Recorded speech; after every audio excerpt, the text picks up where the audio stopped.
sabi niya, wala ka na magagawa doon. Ibig sabihin, natalo na kayo, ayaw niyo lang tanggapin. Hindi pa ho namin pwedeng tanggapin kasi meron pa po tayong remedyo.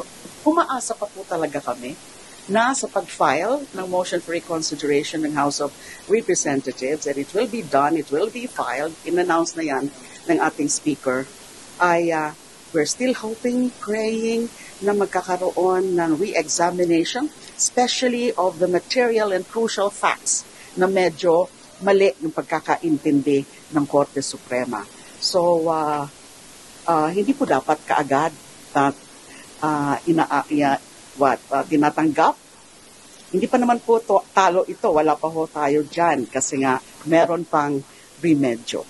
I think there was a statement already from the spokesperson of the House, Congressman Abante, and sabi nga niya, nag-aapela ang House sa Senado na kung pwede, ipagpaliban na muna kung ano yung magiging desisyon, lalo na may prior announcement na, preemptive announcement, binanggit ng isang senador na medyo mga 20 daw po ang tatanggapin na yung Supreme Court decision. So nagkaroon na po ng statement dyan yung House. Pero ano pong implication pagka may decision po ang Senate kahit wala pa pong final ruling ang Supreme Court?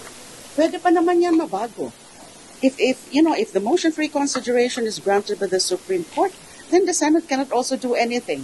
Kasi the Supreme Court now says hindi unconstitutional yung fourth impeachment complaint. Nagkamali pala kami doon sa mga facts, lalo na yung tungkol sa mga, yung third impeachment complaint, yung pag-archive niya after the adoption of the one-third resolution.